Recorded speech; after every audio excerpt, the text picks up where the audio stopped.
नमस्कार मेरे प्यारे विद्यार्थियों, मैं नीरज सिंह राजावत हमारे नक्षत्र एजुकेशन के ऑनलाइन मंच पर आपका तहे दिल से हार्दिक स्वागत करता हूं।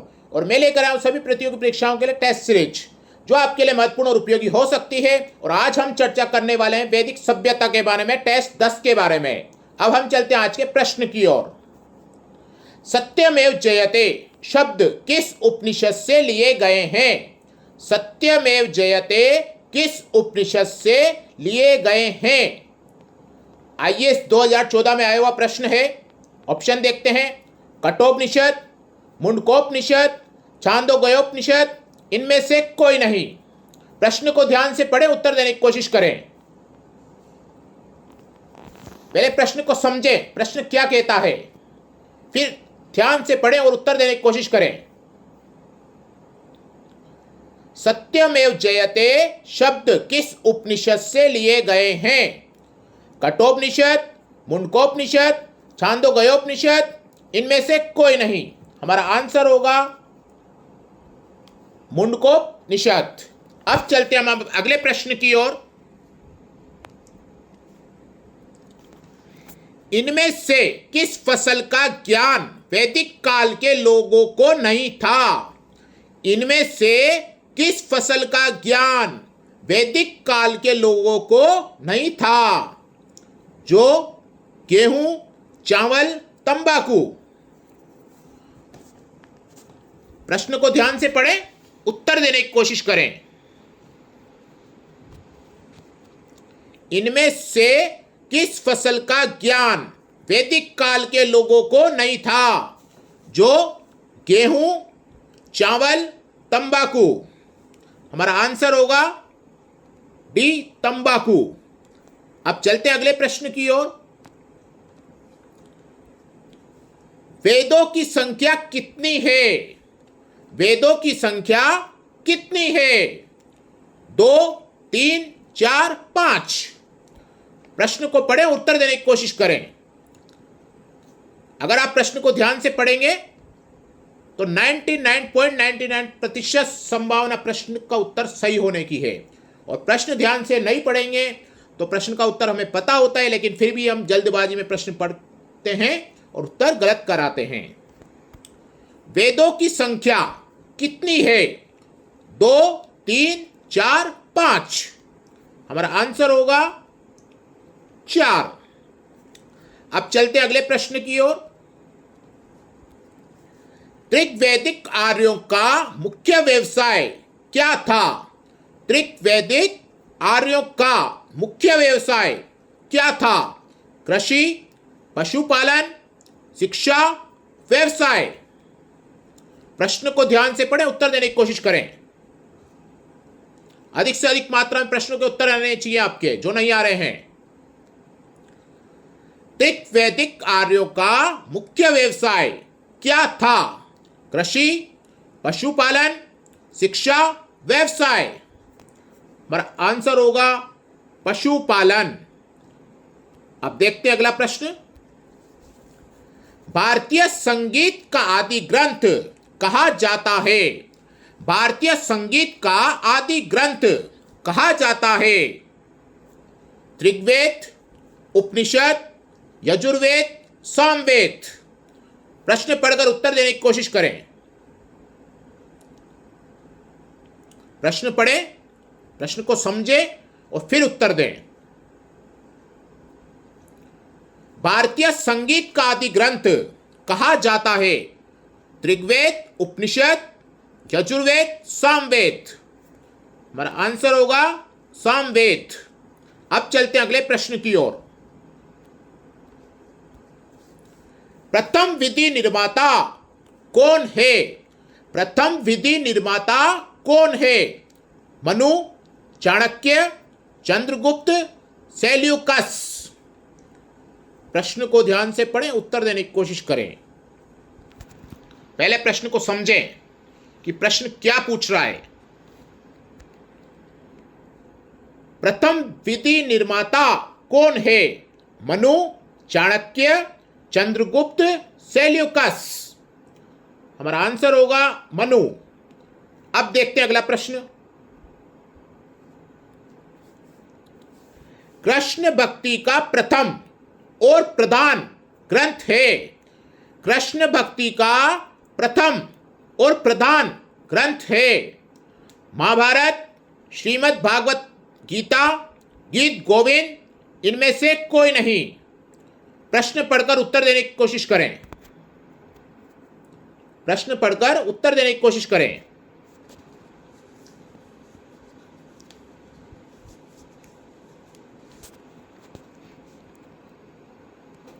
कृष्ण भक्ति का प्रथम और प्रधान ग्रंथ है महाभारत, श्रीमद् भागवत गीता, गीत गोविंद, इनमें से कोई नहीं। हमारा आंसर होगा श्रीमद् भागवत गीता, जो कि लगभग यूं मान के चलो आप सभी ने पढ़ी होगी।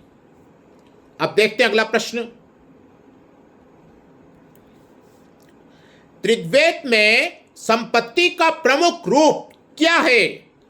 ऋग्वेद में संपत्ति का प्रमुख रूप क्या है? गोधन, भूमि, या फिर ए और बी दोनों, या इनमें से कोई नहीं। प्रश्न कह रहा है ऋग्वेद में संपत्ति का प्रमुख रूप क्या है? गोधन, भूमि, ए और बी दोनों, यानी कि गोधन और भूमि दोनों, या फिर इनमें से कोई नहीं। आरआरबी 2005 में आया हुआ प्रश्न है। इसका आंसर होगा गोधन। अब चलते अगले प्रश्न की ओर। ऋग्वेद के किस मंडल में शूद्र का उल्लेख पहली बार मिलता है? ऋग्वेद के किस मंडल में शूद्र का उल्लेख पहली बार मिलता है? 7वें, 8वें, 9वें, 10वें? प्रश्न पढ़कर उत्तर देने की कोशिश करें। प्रश्न को ध्यान से पढ़ें और उत्तर देने की कोशिश करें। ऋग्वेद के किस मंडल में शूद्र का उल्लेख पहली बार मिलता है?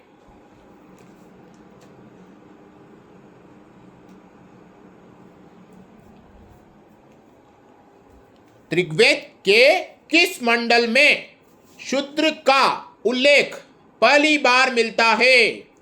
7वें, 8वें, 9वें, 10वें? हमारा आंसर होगा 10वें। अब चलते हैं अगले प्रश्न की ओर। पुराणों की संख्या कितनी है? पुराणों की संख्या कितनी है? 18, 19, 20, 21? प्रश्न पढ़कर उत्तर देने की कोशिश करें। अधिक से अधिक मात्रा में आपके उत्तर आने चाहिए, जो कि नहीं आ रहे हैं। पुराणों की संख्या कितनी है? 18, 19, 20, 21? हमारा आंसर होगा 18। पुराणों की संख्या कितनी है? 18। अब चलते हैं अगले प्रश्न की ओर। वैदिक धर्म का मुख्य लक्षण इनमें से किसकी उपासना था? वैदिक धर्म का मुख्य लक्षण इनमें से किसकी उपासना था? प्रकृति, पशुपति, देवी माता, त्रिमूर्ति? वैदिक धर्म का मुख्य लक्षण इनमें से किसकी उपासना था? प्रकृति, पशुपति, देवी माता, त्रिमूर्ति? प्रश्न को ध्यान से पढ़ें और उत्तर देने की कोशिश करें।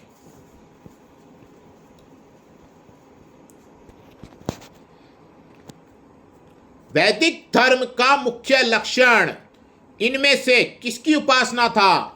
प्रकृति, पशुपति, देवी माता, त्रिमूर्ति?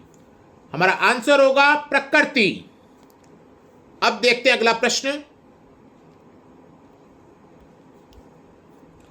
किस देवता के लिए ऋग्वेद में पुरंदर शब्द का प्रयोग हुआ है? किस देवता के लिए ऋग्वेद में पुरंदर शब्द का प्रयोग हुआ है? इंद्र, अग्नि, वरुण, सोम? प्रश्न को ध्यान से पढ़ें, उत्तर देने की कोशिश करें। किस देवता के लिए ऋग्वेद में पुरंदर शब्द का प्रयोग हुआ है? इंद्र, अग्नि, वरुण, सोम। हमारा आंसर होगा इंद्र। इसी तरह से हमारी श्रृंखला चलती रहेगी और उस पर लगभग 2500 प्रश्न, 2500 प्रश्न आपको हल करवाए जाएंगे, जो आपके लिए सभी प्रतियोगी परीक्षाओं के लिए महत्वपूर्ण है। इसी तरह से आप श्रृंखला का आनंद लेते रहें, टेस्ट सीरीज का आनंद लेते रहें। अब देखते हैं अगला प्रश्न। न्याय दर्शन को प्रचारित किया था। न्याय दर्शन को प्रचारित किया था चारवाक ने, गौतम ने, कपिल ने, जैमिनी ने। प्रश्न को ध्यान से पढ़ें, उत्तर देने की कोशिश करें। न्याय दर्शन को प्रचारित किया था चारवाक ने, गौतम ने, कपिल ने, जैमिनी ने। हमारा आंसर होगा गौतम ने। अब चलते अगले प्रश्न की ओर। इसी तरह से आप टेस्ट सीरीज श्रृंखला का, हमारी श्रृंखला का आनंद लेते रहें। यज्ञ संबंधी विधि विधानों का पता चलता है। यज्ञ संबंधी विधि विधानों का पता चलता है। आरएस 2000 में आया हुआ प्रश्न है। आरएस में सन 2000 में आया हुआ प्रश्न है। यज्ञ संबंधी विधि विधानों का पता चलता है ऋग्वेद से, सामवेद से, ब्राह्मण ग्रंथों से, यजुर्वेद से। प्रश्न को पढ़ें और उत्तर देने की कोशिश करें। बहुत ही शानदार प्रश्न है।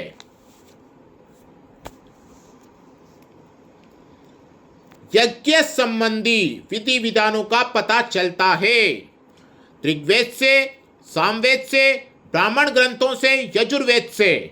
हमारा आंसर होगा यजुर्वेद से। अब देखते हैं अगला प्रश्न।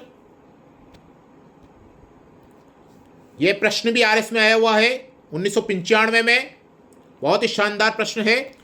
वैदिक युगीन सभा, वैदिक युगीन सभा गांवों के व्यावसायिक लोगों की संस्था थी, राज दरबार होता था, मंत्री परिषद थी, राज्य के समस्त लोगों की एक राष्ट्रीय सभा थी। प्रश्न पढ़ें और उत्तर देने की कोशिश करें। बहुत शानदार प्रश्न है और सरल भी है। वैदिक युगीन सभा गांवों के व्यावसायिक लोगों की संस्था थी, राज दरबार होता था, मंत्री परिषद थी, राज्य के समस्त लोगों की एक राष्ट्रीय सभा थी। इसका आंसर होगा वैदिक युगीन सभा मंत्री परिषद थी। अब चलते हैं अगले प्रश्न की ओर। वैदिक युग में प्रचलित लोकप्रिय शासन प्रणाली थी। वैदिक युग में प्रचलित लोकप्रिय शासन प्रणाली थी निरंकुश, प्रजातंत्र, गणतंत्र, वंशानुगत राजतंत्र। प्रश्न पढ़ के उत्तर देने की कोशिश करें। वैदिक युगीन में प्रचलित लोकप्रिय शासन प्रणाली थी निरंकुश, प्रजातंत्र, गणतंत्र, वंशानुगत राजतंत्र। हमारा आंसर होगा गणतंत्र। अब चलते अगले प्रश्न की ओर। संस्कारों की कुल संख्या कितनी है? बहुत ही सरल और सिंपल प्रश्न है। संस्कारों की कुल संख्या कितनी है? 14, 15, 16, 18। इसका उत्तर तो सभी को याद होगा।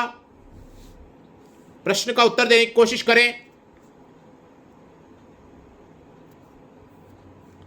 संस्कारों की कुल संख्या कितनी है? 16। अब चलते अगले प्रश्न की ओर। ऋग्वेद में कुल कितने मंडल हैं? ऋग्वेद में कुल कितने मंडल हैं? 7, 8, 9, 10। हमारा आंसर होगा 10। कितने मंडल है ऋग्वेद में? 10। अब चलते अगले प्रश्न की ओर। योग दर्शन के प्रतिपादक हैं। योग दर्शन के प्रतिपादक हैं पतंजलि, गौतम, जैमिनी, शंकराचार्य। प्रश्न का उत्तर देने की कोशिश करें। योग दर्शन के प्रतिपादक हैं? पतंजलि, गौतम, जैमिनी, शंकराचार्य। हमारा आंसर होगा पतंजलि। अब देखते हैं आज का अंतिम प्रश्न। उपनिषद पुस्तकें हैं धर्म पर, योग पर, विधि पर, दर्शन पर। हमारा आंसर होगा इसका दर्शन पर। ये थी आज की हमारी प्रश्नों की उत्तरमाला। आज के लिए इतना ही। कल फिर मिलेंगे नए प्रश्नों के साथ। धन्यवाद।